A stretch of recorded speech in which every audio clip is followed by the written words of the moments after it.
love him so much. The one and only from Otter PR and Whoa. Lightning Radio Network, the one and only Greg Linnelli with this schnazzy polo that he's Come got on. on. What's going on, buddy? How are you? Good, man. Thanks for having me on. How does it sound? Okay. Sounds fantastic. You and Except the your person on the mic. yeah, I know. I mean, it's what you Beat you got to to do. it. It's what you got to do on game day. You know what I That's what you mean? got to do, man. Way good. They're scraping the bottom of the barrel to get you on. I appreciate it. Thought said I thought you had beef with Greg Linnelli. No, I didn't. I have beef with Greg Linnelli. That's one N. He's two N's, two L's. We I was worked on gonna that. say, is this a thing here? But no, we're good pals You got that right, buddy. for sure. Yeah, I mean, I just mentioned it, but Gonsalves getting, I just, you want these young guys that get called up, Greg, to be contributors. You want them to be, part of the future, and you want them to have the impact that we saw from the Points and the Sorellis and going back Sure. to the Sergachevs. But it just Gage was a guy he just didn't bring enough to the table.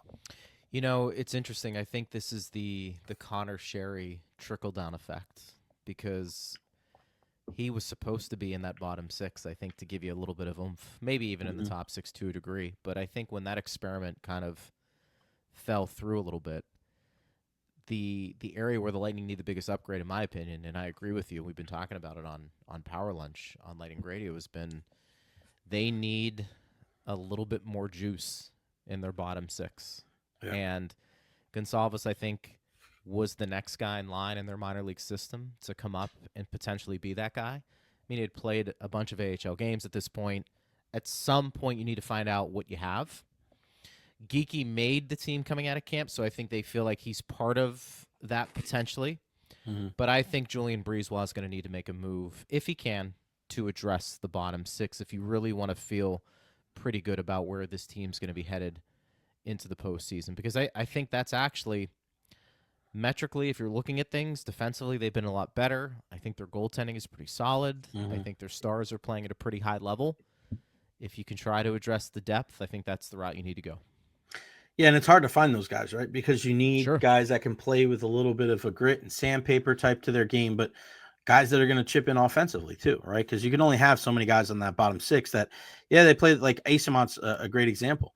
Like he's got to score a goal like he did, last week, where it's like, all right, you got to chip in with a goal every 7 or 8 games, right? I mean, you can't just be a guy that's flying around all over the place. Like you got to contribute offensively, and to find that guy, sometimes it's easier said than done. I mean, last year you were able to see they brought in Anthony Duclair. He had some success on that first line, but then he struggled to really find the back of the net, and then you saw him kind of sliding down the pecking order, and you realized that's why Anthony Duclair has played on so many different teams. Not because he's a bad guy or that he's a terrible player, but he's just very hot and cold. So I'm with you. I wouldn't be surprised if they made a deal to fortify that third line. Jack Finley gets called up, 6'6", Greg. Could he be kind of an infusion of something a little different for this team that can maybe just open some eyes and maybe get some regular playing time? I mean, I think that's on the table. My sense is, and I said it today on the show, that Gonsalves was the guy they were going to give the longest leash to see if that was going to pan out. And if not, then it would probably signal to Julien that he needs to make a move. So To answer your question, do I think this is the answer in the bottom six? I mean, look, could he come up and score 6 goals in 10 games? And, we're looking at him and saying, yeah, I mean, the Lightning found something here. Sure. Do I think that's going to happen? Probably not. And you're getting a little closer to the deadline.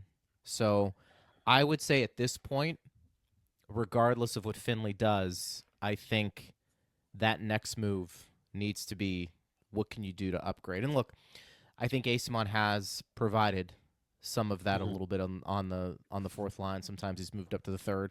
Want to see a little bit more from Chafee.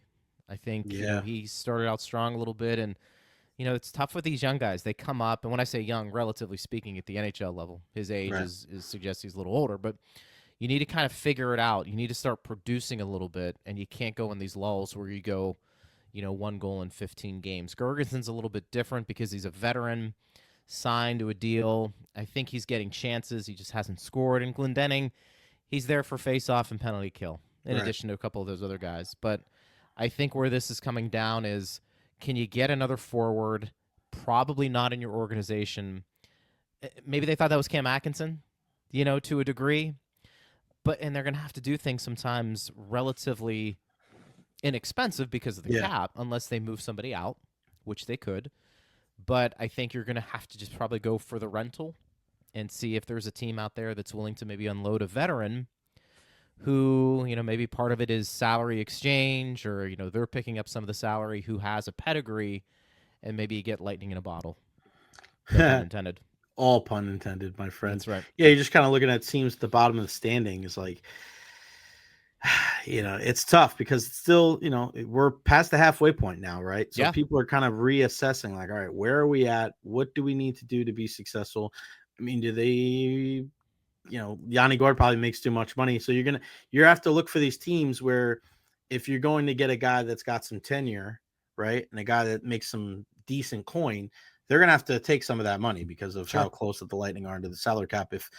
Unless they're going, salary in, salary out type of thing. What do you make of Conor Geekie getting a healthy scratch the other night? Yeah, I think this is probably part of the process with Mm-hmm. him. I think they've made a commitment to keep him up here on the NHL roster, which I think is the right move. But I think you have to just keep it in perspective. He's 20 years old, and I think he's going through the ebbs and flows of a rookie Right. in the league. I think the question for the Lightning in general, and maybe one, with your audience and anybody who's out there that's a Lightning fan, is Geekie best served potentially on a second line, but playing on a wing with Cirelli and Hagel, where he doesn't have to drive play, but he's playing with two skilled players? Mm-hmm. Or do you want to move him down and kind of protect him a little bit more on a third line, depending on who he's playing with? I think maybe some of that depends on who they get, if they do. Right. But I think they're intrigued by the tools in that toolkit, so to speak. And I think for me, he just needs to be more consistent and shoot, because he's got a good shot. Yeah. I'm just wondering if he's best served to be playing with guys like Cirelli and Hagel, who can maybe drag you into the fight a little bit and be a little bit more noticeable. But I also know his natural position is center, and Yeah. sometimes that's tough, And that's where I think we would like to see him, right? You would think that that's what you would want to see. But what I've noticed, and tell me if I'm wrong here, I see him being a little bit too deferential to Cirelli and Hagel and going Yeah, like, all right, well, I'm supposed to be the scoring guy on this line, right? You guys grind, you have that great chemistry, and I almost feel like he's not. He's just deferring to them just a little bit too much, right? And I could just be. think that's where it's kind of, and I've been kind of calling him out for the last 2 weeks or so. We're not trying to be fair. He's 20 years old. He's a rookie, but Yeah, I think that the guy needs to play with a little bit more snarl and play with a little more, attitude and aggressiveness. Like, yeah, dude, you're here. Like, don't worry about it. Don't look over your shoulder. Like, they're not trying to get rid of you. They're not trying to send you down. I just hope when he comes back, like, he's a big guy. He's got some skills. He's got sure. hands. Like, he's got more, you would think, offensive pedigree than maybe a Cirelli and a Hagel as far as just like overall top end talent. Now, Yep. the work ethic and the grit and stuff like that. I mean, not many people have what Cirelli and Hagel have, but if you're not going to see it on the second line, then maybe I would rather see him on the third line in a center role, maybe forming a partnership with Nick Paul, like we see with Cirelli and Hagel. Sure. And I know Atkinson Yeah. was taking skates today on that second line. So I just think you got to see more from the kid. And I'm not trying to put pressure on him. And I don't want anybody in the Lightning organization. I don't think they will, but I just think there's more in there, Greg. I think the guy's got talent, and hopefully this is one of those refresher things of like, hey, take a breath, relax. But when you get out there, man, I know he wants to be Alexander Barkov, but I want to see more Brad Marchand out of his game. Yeah, no, I think you're right in terms of the consistency. I think when you don't have success, then you start to doubt yourself a little bit. And Right. I think for him, it's probably a little bit of simplifying the game. To your Mhm. point, I mean, you get an opportunity to shoot the puck, shoot it. You have an opportunity to go to the front of Right. the net, use that big body in front, and see if you can do it. I mean, I think he has snarl to his game that we haven't seen a ton of. And again, you give him probably a lot of a pass because of the age. But I think Right. we're at the point now where you know what to expect a little bit in the NHL. Playoffs are only going to be more Mhm. intense, so you better prep for that as much as you Yeah. can. But I think for him, let's put it this way. I think for him, initially, you'll see a bump from the benching, Right. from the I like scratch. that. And then from there, you're going to have to finish the season out strong. But I think all of this, coming back to the point that you and I have been talking about, signals to me even more that you probably need one more forward. I Yeah, think you do. I I think you agree do. with you. I agree with you. I look at this team and I kind of I like what defensively they've been able to do. I mean, you could just and I'm going to be writing an article for the Lightning website on Ryan McDonagh. It's crazy how one guy can just settle it in, right? I mean, Sergachev, he had his defensively, obviously offensively was where he had his gifts. Defensively, he Sure. had his moments. And I think JJ Moser has been an incredible addition. Great to see him on the ice in Yep. Boston today, skating towards the end of morning skate. But man, having Ryan McDonagh back, it's all about slotting where the guys slot. And Eric Chernak has just been a different guy. And I don't think he was terrible last year, but he's just so much better playing alongside Ryan McDonagh. And that leadership, whether it's off the ice or on the ice, like this team's just different defensively because Ryan McDonagh's on the team. It's funny when you take a look at the Lightning's back end this year. Have there been two more impactful players coming over than McDonagh and Moser? Right. Because not only was Moser a really solid defenseman, and people didn't see him a lot, he comes over here, right? He's been really good playing with Hedman, but also the trickle down effect you have with McDonagh not only playing with Chernak, but now you slot guys like Perbix and Radish maybe in that third pair, and then you have Lilleberg who's coming in. Plus, they've got a couple of younger guys, Crozier, who has been banged up a little bit in Syracuse, who they like a great deal. So I think their back end probably is as deep of a position that it could be. And I wonder about this, and this is more of a big picture topic, which I find interesting. So often in the Hall of Fame, you are talking about offensive numbers, typically that are associated with the forwards, of course, and defensemen. But I'm wondering, and you saw him a lot more in the Rangers when he was there, and obviously he competed in the same division as the Penguins for all those years. How good of a defenseman he was and is. Can you make a case, and you'd have to look at some other metrics, but the thing you said about leadership, and now here's where the Stanley Cups come in, here's where, are you still productive heading into your mid-30s? Can you start making an argument, and should there be an argument, that Ryan McDonagh, as a defensive defenseman, has a seat at the table to at least be in that conversation of a Hall of Famer? Yeah, I mean, 2 All-Star game appearances in 2016 and 17, 2 Stanley Cup champions. Probably not. Like if the Lightning won 5 cups, maybe, right? But the one thing I do remember about why initially I thought it was such a great move for the Lightning was that what he did for New York, Victor Hedman was doing in Tampa, Sure. right? So not only was McDonagh on the first regular defensive pairing with Dan Girardi, he was also the quarterback of the power play and your best penalty killer. Yeah. So he was out there every single time, and that's what Hetty was, right? So when you started seeing when McDonagh came over, and then you started seeing the rise in play. Well, you had Coburn here, right, and Sergachev. Sure. So it was great that those guys could kind of take some off the plate. But the reason why those 3 defensemen work well together, and we'll go Sergachev, Hedman, and McDonagh, was that Hedman didn't have to play on that first penalty killing unit because he knew McDonagh and Chernak were the first guys over the boards. Sure. You knew that McDonagh didn't have to play on the power play at all because Hetty was the quarterback, Sergachev was the second. You could give him a break. And I remember one of the coolest things ever. John Tortorella couldn't coach in the All-Star game that one year, and Wayne Gretzky filled in for him. And they didn't know who the lines were going to be in the Metropolitan Division.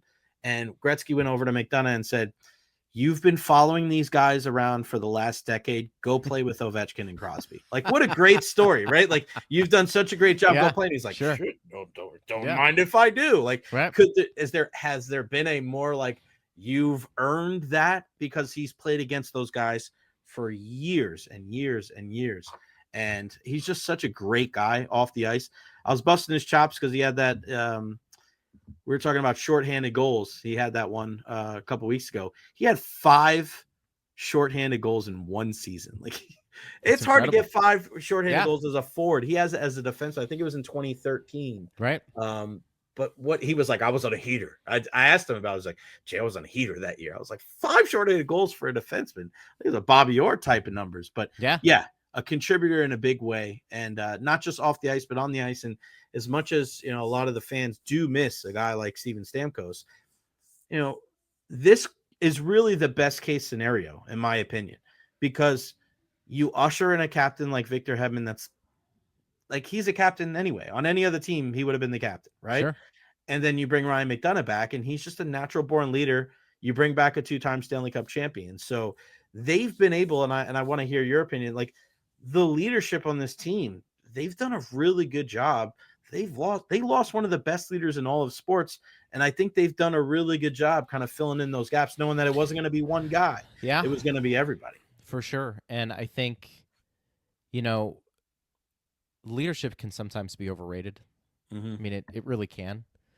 But I think you had enough veterans in there, and then you have, guys like Moser and McDonagh, and then you have a Hedman and Cirelli. I mean, these are world-class players that weren't going to allow it. Plus, look, if you believe coaching really makes a difference, and you're not sure where that falls, probably keeping a locker room together to a degree is maybe one of the biggest things you can do.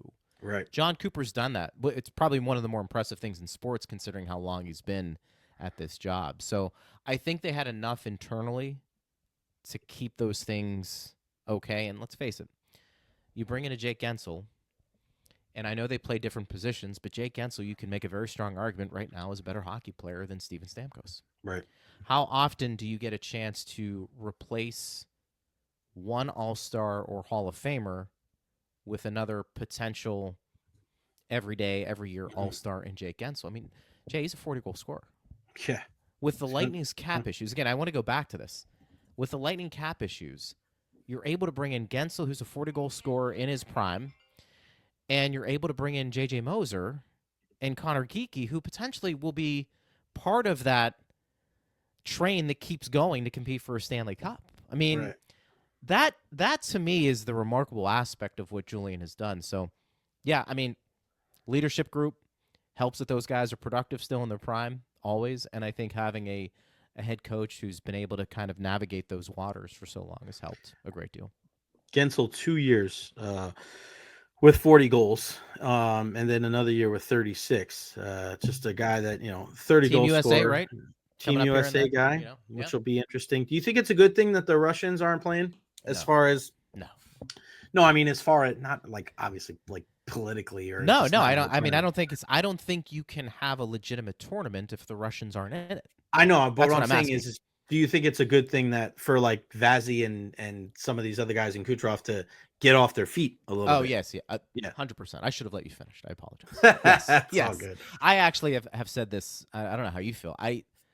I'm not I've become a little bit better tolerating using the athletes for Olympics because that's whenever. But these tournaments, they mean nothing. I know to the players they mean a lot. And if you ask these players if you would do this every year, they would say yes, of course they would.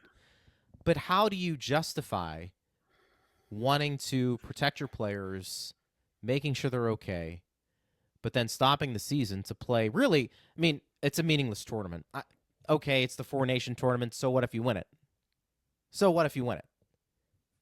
Your goal, there's two things, I think, if you're an athlete. Gold medal, Stanley Cup. Right. I mean, outside of that, forget this stuff. Forget this stuff. Breaking up the season to go play I'm going to call it a glorified tournament. And if you're a Lightning fan, you're holding your breath. Or really any team, any fan that has multiple players who are currently in a playoff position, they're playing for these countries. What happens if and I mean for what? And that's why I even think more that you would agree with that, because arguably the two most important players on the Lightning are not going to be playing. Right. I mean, right? they dodged a really big. I mean, honestly, Kucherov and Vasi, I know, are Hall of Famers. One's I still think the best at his position in Vasi, if not the they're best. both. In the top I mean, they're the both. three. He's and the best right Kucherov's winger. the top 5 but he's the best player in the game. But and I was thinking about this yesterday. It's funny that you said it like that. Yeah. Kucherov is the best right winger in the game. So as much as we want to we segment goalies, right? Yeah. And then we just say we put all the forwards together, McDavid. Yeah, right. Kucherov's the best right wing. He plays right wing. That's all he plays. Yeah. So I mean, he is the best right wing, and I don't think there's any dispute in that. I mean, who's gonna dispute it? Nobody. I mean, nobody. I just don't even know. You just can't. But you bring up a fair point, though, Greg. The worst thing, and I'm knocking on wood, I hope this doesn't happen, right? But what if McDavid or Matthews goes down? Right. Right? what if I'm not even going to bring up the guy I was going to say, but what if McDavid or Matthews goes down? Two of the faces of the sport, and they go down in this tournament that doesn't give him a gold medal. Yep. What do you get? Bragging right? What do you win if you win the Well, Four Nations? Do we even know? And I think that's the point of this, is that I know the players want to participate in these things. I never played, so I couldn't tell you how that feels. But they want to represent their country. They want to represent, and so their that's country. fair. And you understand that. I'm with you. Can we meet halfway and say, okay, Olympics? Yeah. Olympics. But anything else, no. If you want to send other professionals to do something like that, guys in the AHL, okay, go ahead.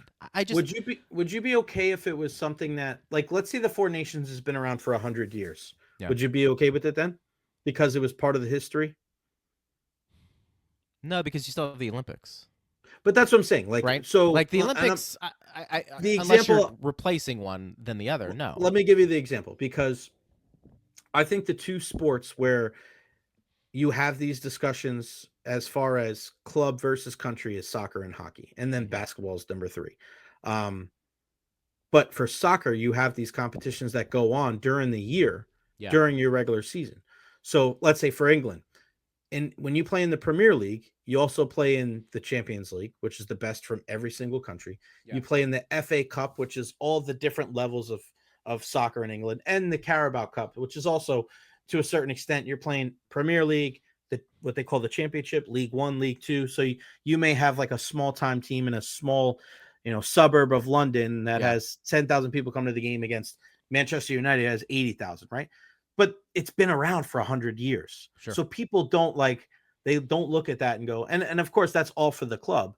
But then when they go play for their country, it's all friendlies or qualifying for either the World Cup, or, like, if you're in Europe, the Euros, or Copa America down in South America, or here, like we have our cup as well. Sure. Which is Copa America. But I think it's different if there's a history to it, right? If it's something that is like this, where they just created it in place of the All-Star game just to put on an exhibition in the middle of the season, I think I'm with you. I start to think about it like, it's going to be cool. I'm going to enjoy it. But God forbid something happens. And then it's like, well, what did you win? What did you get out of this? Right? Because there's people that play I understand you want to represent your country, but look at some of these guys like a Henrik Lundqvist. Look at some of these guys that have represented their country, like Dominik Hasek and Crosby with the golden goal. Like, for them, like, yeah, I understand that, right? You understand why it's important to represent your country in the biggest competitions. Sure. But for something like this, God forbid something happens to one of these top tier players, I really wonder if people are going to look around and go, why the hell did we do this in the first place anyway? I think that's fair. I think also, too, salaries have changed some of this, the discussion. It's hard to sit there and pay somebody $10 million knowing that you're up against the cap, knowing that you need all of these guys healthy, probably to win a cup. And then you're taking time out of the season to go play in this tournament. And then you watch the game like this. Yeah. Now, look, I'm sure once the games are going, it's going to be pretty cool to see, John Cooper coaching Braden Point and Brandon Hagel and Sidney Crosby. Yeah. I think that'll be kind of cool. And can those guys learn something from playing with those elite players? Sure. Right. But I have a hard time doing it and saying this is good for the game, because they do so many other things to try and promote the game, playing in Europe, doing the outdoor stadiums, which is great. Right. I don't know, one, if it makes a lot of sense. I mean, to me, it doesn't. And two, you don't have all the countries participating either. So I think that also takes a little bit out of what are you trying to get. I mean, if you're going to do this, have everybody in it. Yeah. I mean, you have 4 countries. Yeah. I mean, come on. Yeah, it was at the All-Star game last year in Toronto. They were asking, like, Draisaitl, who's German, Pasternak, who's from Czech. Right. And they're like, what do you guys think? And they're like, it was so funny, great. They're like, we don't care. Yeah. Like, they were almost pissed. They're like, we don't care. Why are you? Well, they should be. I mean, they're not in it. No. Shout out to our friend Cheryl, a huge Lightning fan, watching from San Juan today on a cruise and representing with Bolts gear. Cheryl, you are the best. Before I let you go, what are you looking for the game tonight? I think because of how the game ended last week, it is going to be physical. You know, obviously they're not going to take too kindly to Lilleberg. Cross check that's like in the face. If you could take the over under on a fight tonight, I'm saying Lilleberg's probably going to be that guy, but I expect a physical contest tonight up there in Beantown before the Lightning come back on Thursday. I would agree. I would expect a better game from the Lightning than what we've seen the last couple of games where they've started slowly and the other teams have dictated play. I think that needs to change. You know, whether they win tonight, that remains to be seen. But I think the Lightning have a much more complete game tonight in terms of pushing play than they have the last couple of games, especially against Pittsburgh, where I felt like Pittsburgh was, you know, shot after shot after shot, and boy, Johansson was really good. So yeah, I would anticipate the Lightning having a sound game tonight. And you know, look, anytime Boston is on the schedule, you're marking that one up because it's always a fun time. Even though they've had some changes to the roster, you still have some guys there that you like to root against for sure. So I expect a good game from Lightning. We'll see if it plays out that way, though. Let's just make sure that they wash their uniforms before they come back, because there's that stench that Boston gives you. We smelled it at Emily Arena last week, and it's a stench that once it gets in your nostrils, it doesn't go away for a long time. And you know me, just a big fan of everything. And I don't even like saying the word. Is that what you're saying? Be clean? Yeah. Is that what you're saying? No, I love cussing on the podcast. I just don't like them at all. That's fine. Yeah, just the way it goes. Greg Linnelli, the one and only pre and post game for our friends over at the Tampa Bay Lightning, Otter PR. So if you need some PR, go check them out at Greg Linnelli on all social media platforms. You're the man. Appreciate you, brother. Right, and I'll see you on Thursday night. You got it, brother. Appreciate you. Thanks for having me on. You got it.